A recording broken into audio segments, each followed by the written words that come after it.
to as superintelligence. Indeed, to quote the statement made earlier this year by hundreds of the world's leading AI experts, mitigating the risk of extinction from AI should be a global priority alongside other societal scale risks such as pandemics and nuclear war. Now, I want to be completely clear. This is not a risk that people need to be losing sleep over right now. And I don't want to be alarmist. And there is real debate about this. Some experts think it will never happen at all. But however uncertain and unlikely these risks are, if they did manifest themselves, the consequences would be incredibly serious. And when so many of the biggest developers of this technology themselves warn of these risks, leaders have a responsibility to take them seriously and to act. And that's what I'm doing today, in 3 specific ways. First, keeping you safe.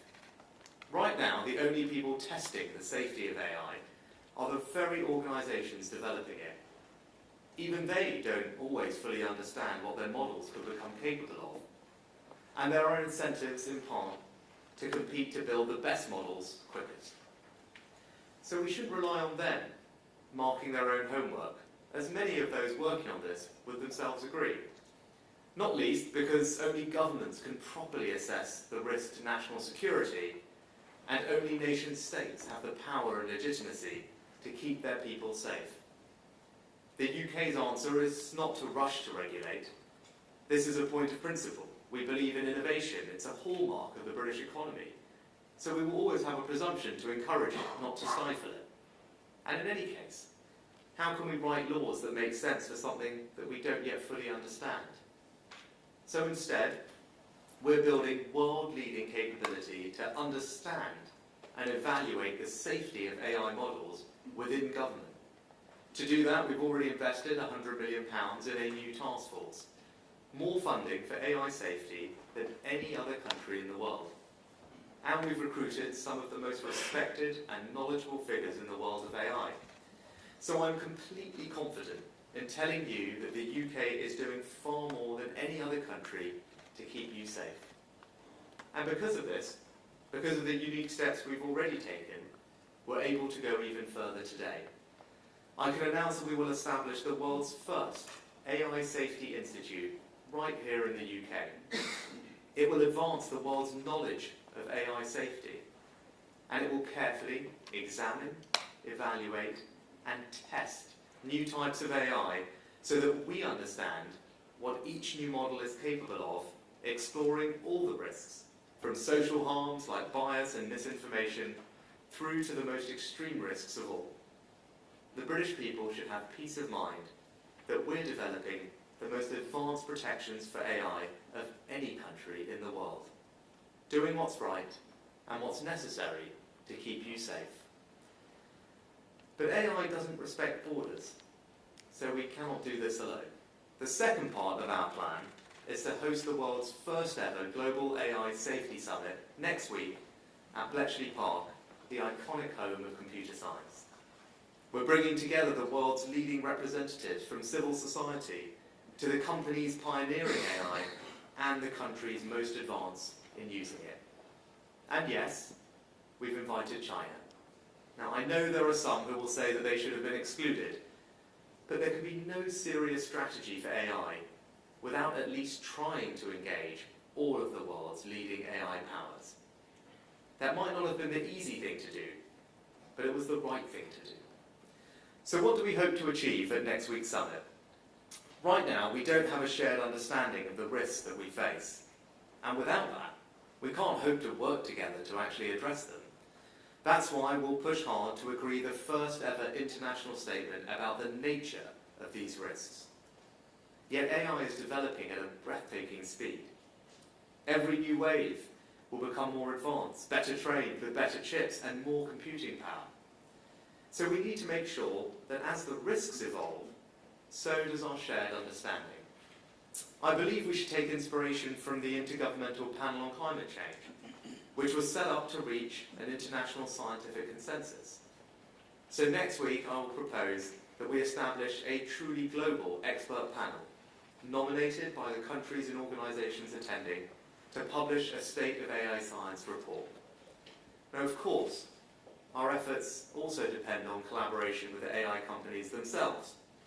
Uniquely in the world, those companies have already trusted the UK with privileged access to their models. That's why the UK is so well placed to create the world's first AI Safety Institute. And at next week's summit, I will work together with the companies and countries to deepen our partnerships. My vision and our ultimate goal should be towards a more international approach to safety, where we collaborate with partners to ensure AI systems are safe before they are released. And so to support this, we will make the work of our AI Safety Institute available to the world. That's the right thing to do morally in keeping with the UK's historic role on the international stage. But it's also the right thing economically for families and businesses up and down the country. Because the future of AI is safe AI. And by making the UK a global leader in safe AI, we will attract even more of the jobs and new investment that will come from this new wave of technology. And just think for a moment what that will mean for our country. The growth it will catalyse, the jobs it will create, the change it can deliver for the better. And that's the third part of our plan, to make sure that everyone in our country can benefit from the opportunities of AI. And we've already got strong foundations, third in the world for tech, behind only the US and China. The best place in Europe to raise capital. All of the leading AI companies choosing the UK as their European headquarters. The most pro-investment tax regime, the most pro-entrepreneur visa regime to attract the world's top talent, and the education reforms to give our own young people the skills to succeed. And we're going to make it even easier for ambitious people with big ideas to start, grow, and compete in the world of AI. And that's not just about having the technical skills, but the raw computing power. That's why we're investing almost £1 billion in a supercomputer thousands of times faster than the one you have at home. And it's why we're investing £2.5 billion in quantum computers, which can be exponentially quicker than those computers still. So to understand this, consider how Google's Sycamore quantum computer can solve a maths problem in 200 seconds that would take the world's fastest supercomputer 10,000 years.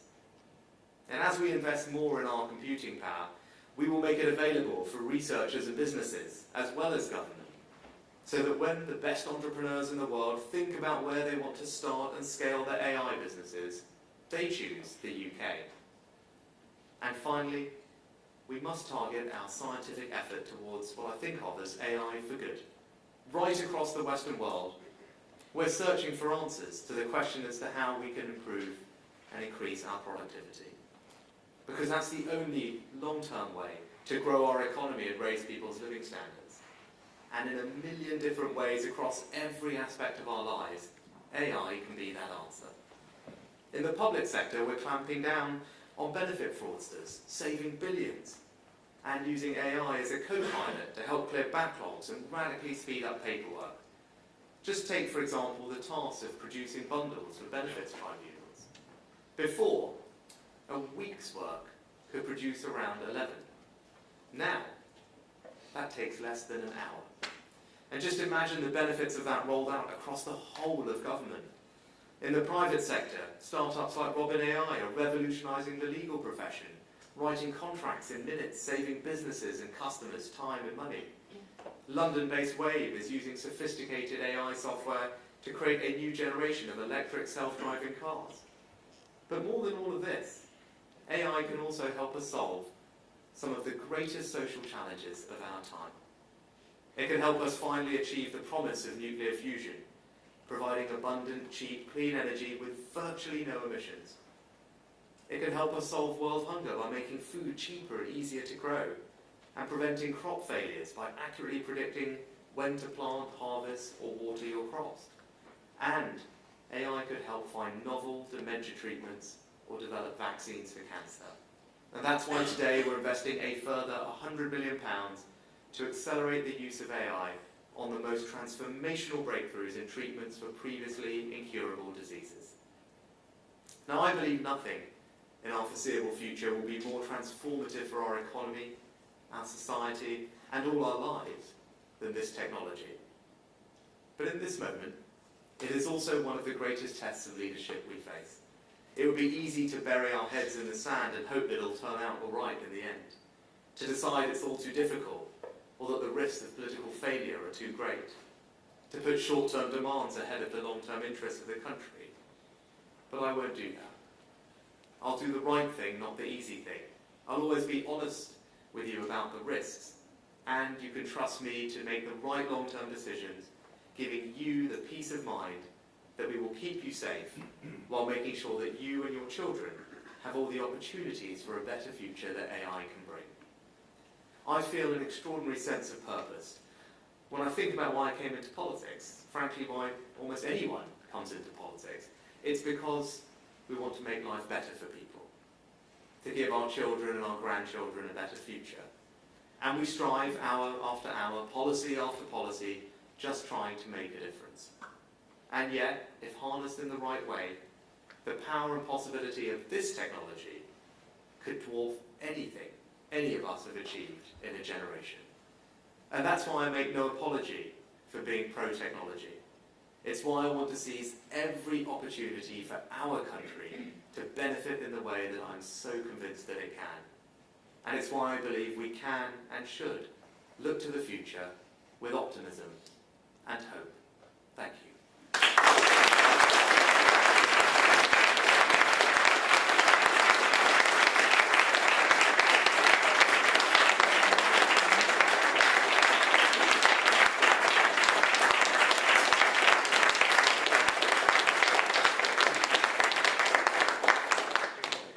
Some time for questions from the media. Can I start with the BBC? Hi there, Zoe Kleinman. Prime Minister, you mentioned lots of scenarios there that will sound very scary to lots of people, but I think for many the threat that's closest to home is jobs.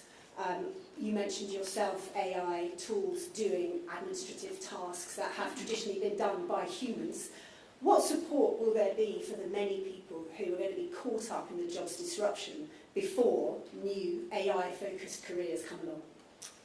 Thanks, Zoe. Now, I get people will be anxious about AI for all sorts of different reasons, and that's why I'm giving this speech today and why we're taking the actions that we are, to give people the reassurance that we are going to be able to keep them safe and ensure that our country can actually benefit from AI and something that our children and grandchildren will enjoy a better future as a result of.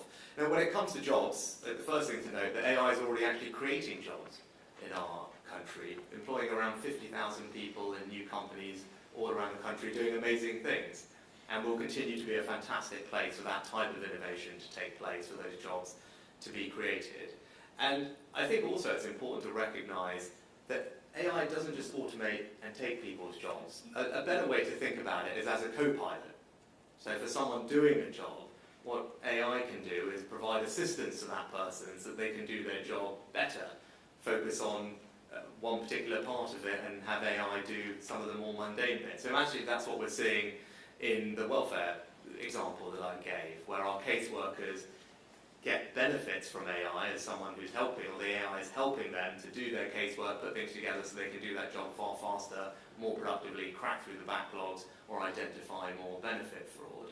And so thinking about it more as a co-pilot, I think can hopefully reassure people that it's not in the way that you describe or people worry about. I think that the other thing is, as with all technologies, they change our labour market. I think over time, of course, they make our economy more prosperous, more productive, they create more growth overall, but it does mean that there are changes in the labour market. There's a study from MIT a few years ago that pointed out that at the time that they did this study, something like, I think 60% of all the jobs in the US actually didn't exist 50 or 60 years beforehand. So it's hard to predict the exact evolution of everyone's job, but what we can do in government is make sure that we have a world-class education system.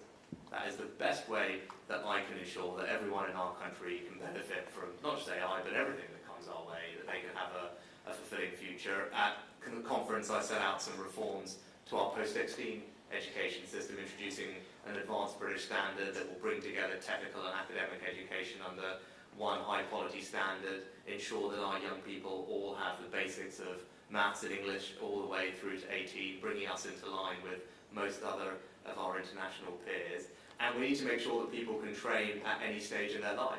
So we're reforming our student finance system with something called the lifelong learning entitlement, so that it's not just about going to university at 18, it's about maybe doing an apprenticeship when you're younger, and then at some point later in your life having access to a student loan to support you to pick up new skills, to go bounce on to your second or third career. So if we can create a world-class education system, then we can ensure that whatever happens in the world, our young people can grow up and know that they can have fantastic careers, fantastic jobs, and can provide a better future for their families. And I think that's what I can do to give people that reassurance.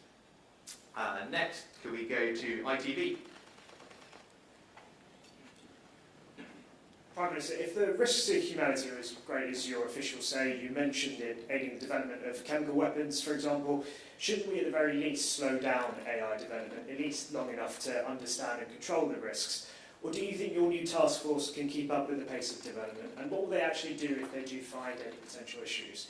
And a very quick second question, if I may. Given the situation in Gaza and that it continues to escalate, you've called for humanitarian pauses so that aid and basic utilities can get into the region. But overnight, Israel's Prime Minister has said that he is preparing for a ground invasion. Will you stress your desires directly with him? And are you concerned that he might ignore you? So firstly, on these risks, and now that's why we've taken the step of publishing reports today to give people honesty and transparency about the risks that we see. And one of those is that there are potentially increased risks to safety and security, because what AI does is enhance the ability of bad actors to do bad things. But that's why we're also taking the other steps that I announced, being, I think, a leader anywhere in the world for developing the expertise that we need in government to identify those risks, understand them, and make sure that we can mitigate against them. We already invest far more in AI safety research than any other country in the world. That's what our task force, chaired by Ian, who's here, is doing. And Ian will be able to tell you afterwards, we've been able to attract some of the world's best and brightest people to come and work in that task force because they can see that what we're doing is world leading. So that should give everyone the reassurance that we're ahead of the curve on this, identifying, evaluating, examining what might be coming down the pipe and making sure that we're protected against it. I think the other thing to say is that there is debate about whether these risks will manifest at all, and indeed over what time frame. And you can see that debate in the community of AI experts and researchers. But my view is, even if there's uncertainty, the risk could be potentially significant, so it's right that we take all the steps necessary to protect people and keep them safe, and that's what we'll continue to do. So the AI Safety Institute is a good example of that. The summit next week is a further example of that, because we can't do this without working collaboratively with other people, and indeed the companies, which is why it's so crucial that they're involved in the summit next week. Because what we can't do is just put our heads in the sand, as I said, and think that this can either be ignored or that it will just stop happening. Well, it's not going to stop. AI doesn't respect borders, and so what is the right approach for us is to just be ahead of it in developing, as I said, the expertise and capabilities to understand the risks and then mitigate against them. With regard to the situation in Israel and Gaza, I said for a long time, I've said consistently that we defend Israel's right to defend itself, to protect its people, to act against terrorism. And the UN Charter is very clear on that. And we've also consistently urged the Israelis to follow international law. That's something that I've always pressed with the Israeli Prime Minister, and indeed on my visit to the region last week. And we're doing absolutely everything we can in the UK to get humanitarian aid into the region.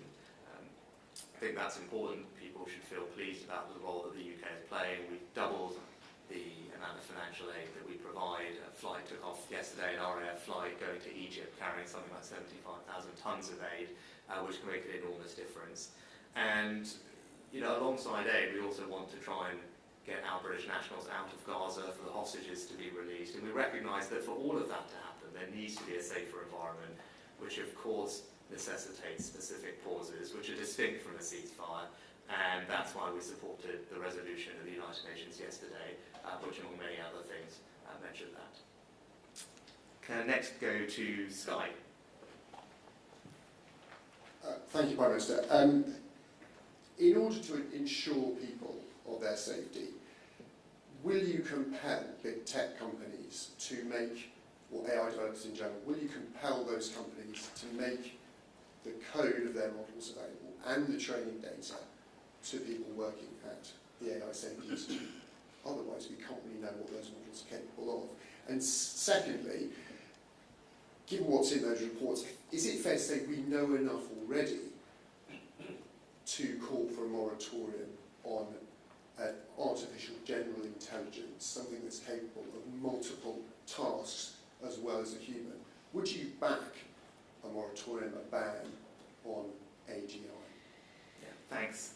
So look, on your second question, I don't think it's practical or enforceable, and as a matter of principle, the UK has rightly been an economy, a country, a society that has encouraged innovation for all the good that it can bring. And I think that is the right approach. It's perfectly consistent alongside that to do what we're doing, which is to invest heavily and in advance of others in protecting ourselves against the risks that might be there.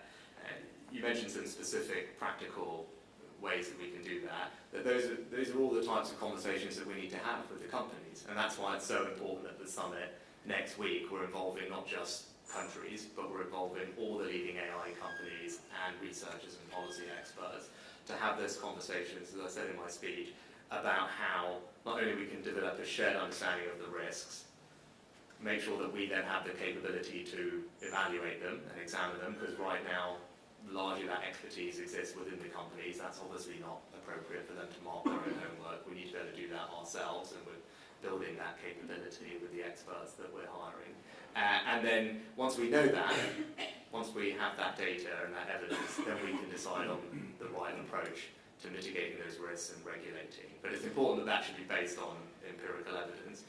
But the things that you mentioned about, well, there are all lots of different ways that we can go about that, and that's exactly the conversation that we'll be having next week with the companies. And I would say they have already, uniquely given the UK and our task force, privileged access to those models. Right? So I think we're in a good place compared to almost everyone else to develop that expertise, because in an ideal world, what you're saying is right. Ideally, and as I said in my statement, what we want to be able to move towards, and that's what my vision is where at least on an international basis, hopefully led by the UK because of our expertise, we can ensure the safety of new models before they're released, and that's obviously preferable. And that's what we will continue to work towards, but we've got to start the conversation somewhere, and that's what we're doing next week. No red lines. As things stand, there are no red lines for you.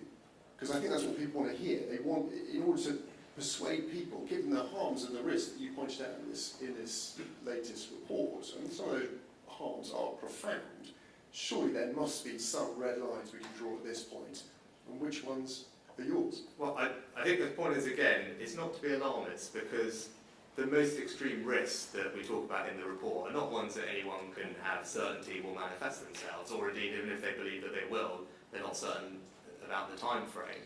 So, and there are a considerable number of people who are experts in the field who don't think those risks will manifest at all.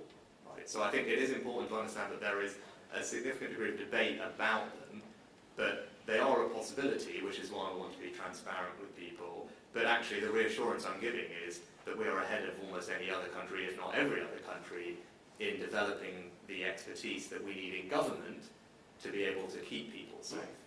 And that's the key message to take away from this, is I think people know that these things might pose a risk, but what I want to get across is we're doing more than anyone else to protect you against those risks by the research that we're doing, the investment in people and our approach to it, and our collaboration with the companies and other countries. And we will strengthen all our tools next week by working with other people, and then more practically putting in steps to make sure that as the technology develops, we can ensure that it's being done in a way that is safe. So that is the ultimate vision, but I think the main takeaway is we're ahead of this, and we're doing more than others, and that's the right thing to do, given what may, not with certainty, be coming down the line. Next, we go to the sun. Thank you, Prime Minister. Sticking with your smorgasbord of doom you published this morning, AI-powered terrorists, hackers, fakes, extortion, even a robot tax. You say we shouldn't be losing sleep over this stuff. If not, why not? And which AI threat is keeping you up most, worrying about at night?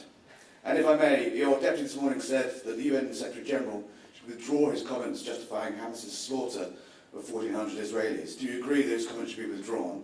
And do you agree with Oliver Dowden that the UN has an anti-Israeli bias? Thank you. So I think our position on the situation has been clear from the beginning, and there's one person responsible for what happened, and that's Hamas, perpetrated an appalling act of terrorism which has harmed very many people and caused untold suffering, and they alone are responsible for that, and we've made that very clear in all our public statements and indeed at the UN and indeed in the resolution that we supported yesterday. But I was going to slightly push back on your characterisation, Harry, and I think actually we shouldn't do it in the way that you described, because whilst there are potential risks, and that's why it's right that we're transparent about them, it's worth, again, recognising the incredible benefits that this technology is already bringing and will continue to bring.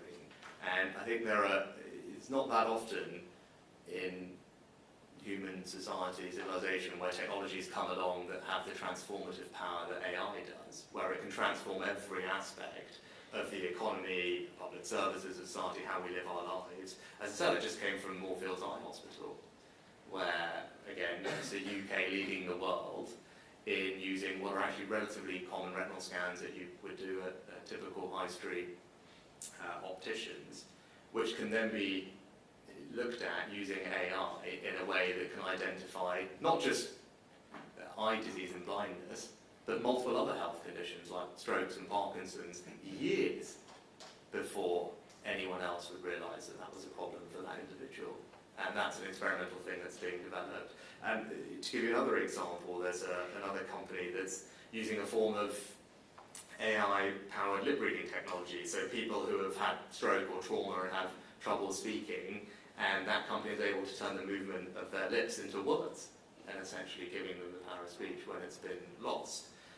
So I think it's wrong to focus and say it's all doom and gloom, because every which way you look at it, whether it's in healthcare or education or every aspect of our economy or public services, AI is already doing things that are saving us money, making things quicker, improving people's lives, and that is something that, again, we want to make sure that the UK is leading the world in, and that's why all the other things that we're doing to build a really innovative economy here are important, but I think that's directly linked to the safety, because the future of AI is safe AI. So if we can lead the world in AI safety, that will have the side benefit of just attracting far more of the world's best companies and researchers and entrepreneurs here to the UK, to mean that it's UK families that are benefiting first from all these innovations, and that we can create all those jobs and opportunities here at home. So that's my vision for the future of AI. I think it's going to be transformative and incredibly powerful, and I'm confident in that, because we're doing more than anyone else to ensure that we can manage the risks, and that's what you'll see next week as well.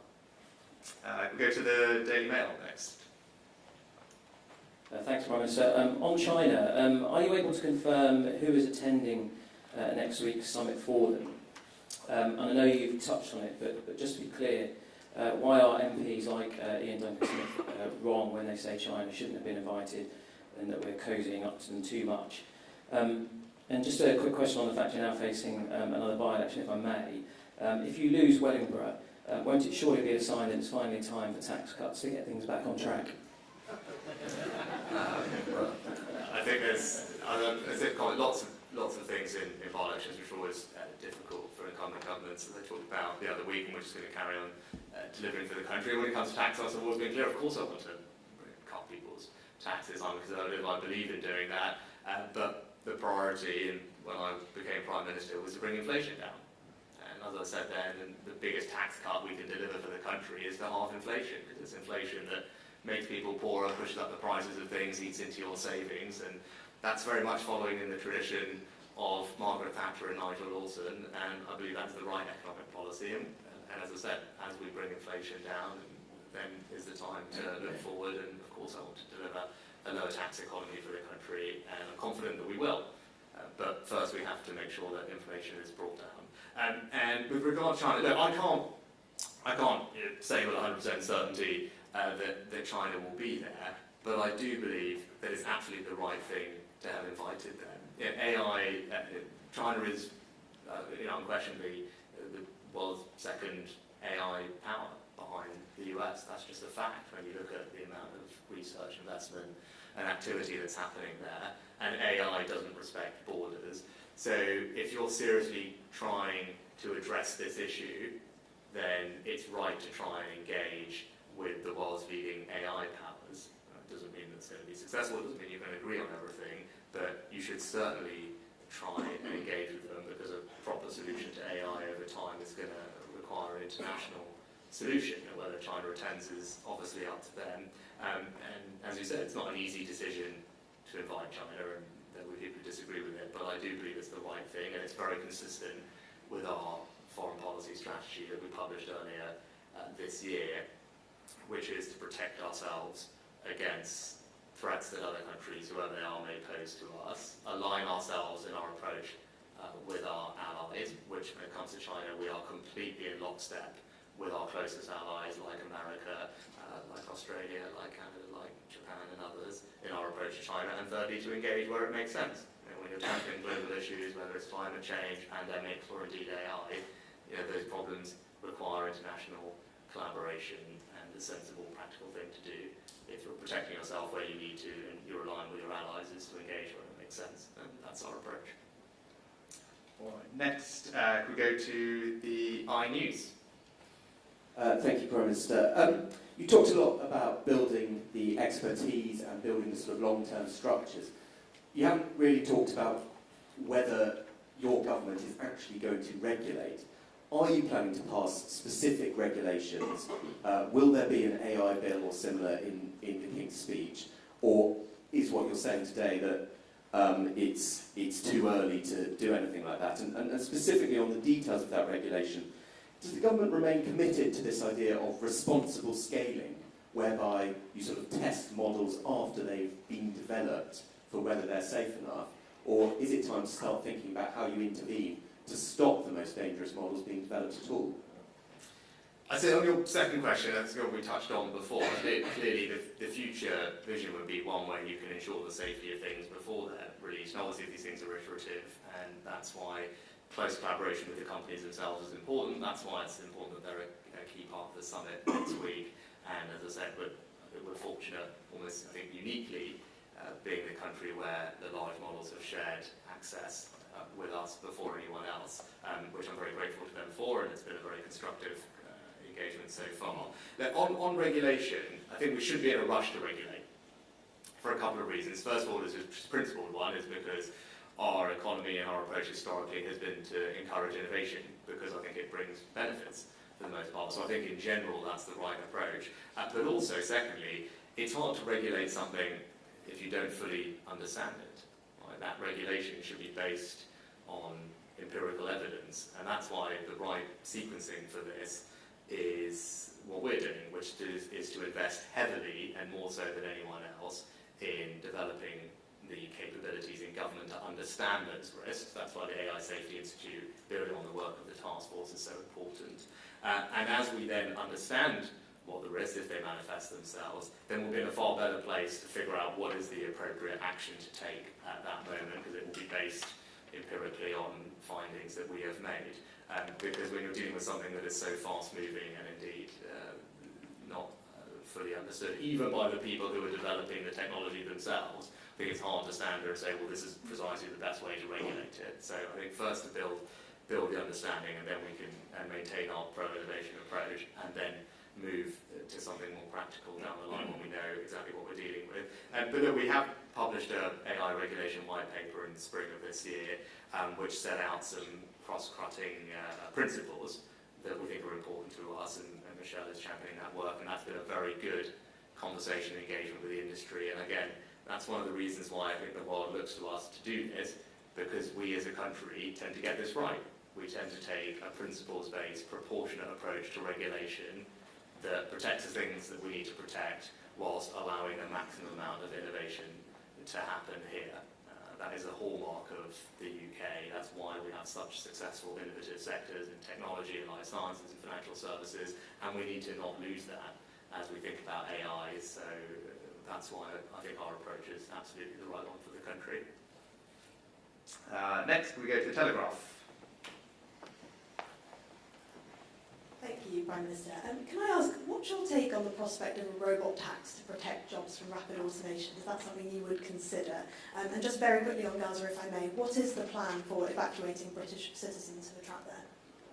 So I think on the second one, I think probably revert to the answer that I had right at the beginning on the BBC. I think the right approach is to make sure that we have the world's best education system. And that's what we're doing with the reforms of the Advanced British Standards, lifelong learning entitlement, doubling down on apprenticeships. Those are all examples of how to ensure that people can have fantastic opportunities in life, whatever's changing because of technology. Look, in terms of evacuating our nationals from Gaza, it's obviously a complex situation on the ground. There are around 200 that the Foreign Office is in contact with, that we have been for a while, and obviously that's been a feature of all my engagement in the region and on the phone with leaders, particularly in Egypt and in Israel. We're very keen to be able to bring them out and bring them home. What I can tell you is we've pre-positioned border force teams to Egypt so that if there is a possibility for our nationals to cross the Rafah crossing, we're ready to get them and bring them back. And I've had that reassurance as well from the Egyptian president that they will work with us on that, and so we stand ready to do that. But obviously, as you know, there's a lot of complexity on the ground around the Rafah crossing and the security situation there. So it's not something we can do immediately.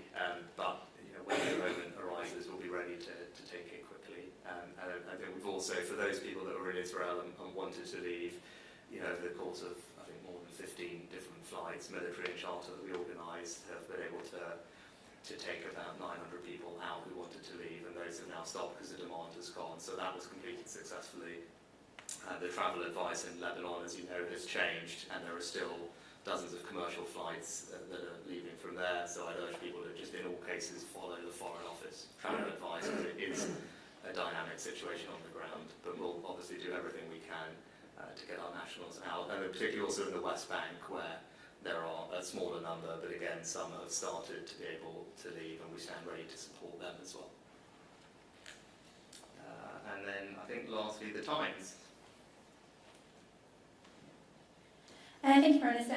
A lot of the risks you've spoken about today are in the future, but there are a lot of risks now as well. We heard just yesterday that paedophiles, for example, are using AI to nudify children or de-age celebrities, and chatbots have been used to encourage crimes. So if the Pandora's box are reopened, what are we doing now? And then secondly, how worried are you about AI in the next election? And if you are worried, what are you going to do about it? Yeah, it's a good one to end on. So obviously it's very worrying when you see stories about AI-generated child sexual abuse materials. And I think I just want to be crystal clear. The UK law is already crystal clear on this issue. AI-generated child sexual abuse material remains illegal. There is nothing legal about it. So in the first instance, it is already illegal to be doing that. Now, thanks to the work of Michelle and the Department and our new online safety bill, we have a set of powers and tools that enable us to have that content removed, and obviously the bill gives us the power to fine companies when they're not complying with the regulation. So again, that bill is, I think, world leading. We're ahead of the curve and giving ourselves the powers that we need to deal with that type of material, because it's awful, and this technology allows people to do new things with it, but we're ready to deal with it thanks to the law that we passed. And then on your kind of other point, the AI systems absolutely shouldn't undermine people's rights, discriminate unfairly, talk about things like bias. And one thing I say on that is the task force that we have, which is the prototype for the institution, has already done quite a lot of work on what we call social harms, and it will be presenting these on the first day of the summit next week, specifically on bias and disinformation. And those evaluations will be demonstrated, and you can get a sense of what we're doing in that work is already happening and will continue. And the foreign policy or security strategy that I mentioned earlier also created something called the Defending Democracy Task Force, which is funded to protect the integrity of the UK from foreign influence, interference with our elections. It involves the intelligence services. It reports directly to me via the National Security Council. And again, whether it's the online safety bill where we have powers to remove or get that content removed, also the new National Security Act that we passed modernises all our counter-espionage and foreign interference laws, so it allows us to deal with those new threats, which definitely are there. And again, we've been ahead of the curve in making sure that we have the tools and capabilities we need to protect the country and the integrity of our elections against them. Good. Thank you very much for your time.